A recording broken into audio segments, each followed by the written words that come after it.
Nung nakaraang linggo, ako po ay sumulat sa, at alam nyo na to, in-announce ko po to nung nandun ako sa Blue Ribbon last Thursday, in-announce ko na sumulat po ako sa LTO, LRA, CAAP at Marina para sa mga iba't ibang potential assets ng mga kinakasuhan natin.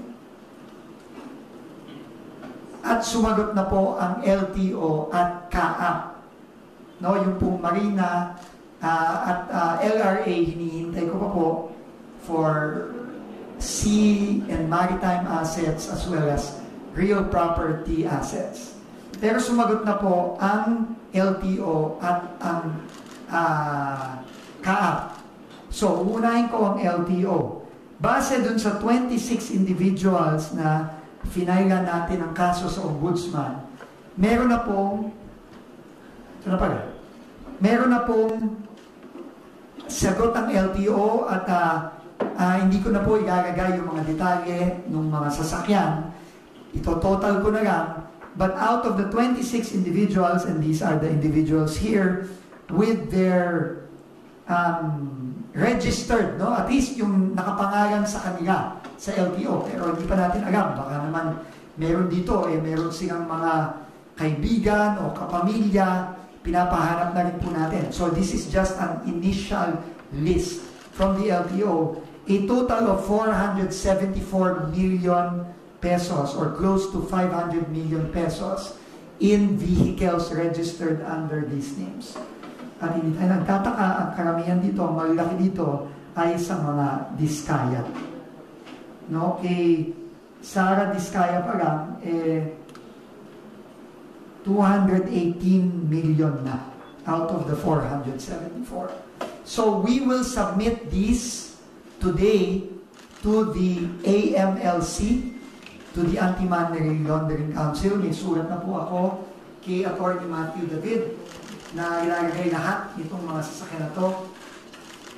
At sa DOJ at sa ICI. So I have written 3 letters to AMLC, ICI, and DOJ submitting to them the list of initial list of cars and vehicles, no, na binigay sa atin ng LTO. Again, uulitin ko, bakit natin ginagawa ito?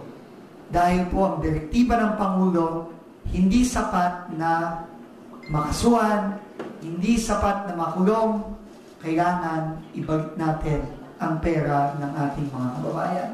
Kaya nga po, meron ng mga, I think, close to 700 accounts and insurance policies that have already been frozen through the AMLC. At ito po, nagre-request na rin tayo ng freezing. Ibig sabihin ito, hindi pwedeng ibenta.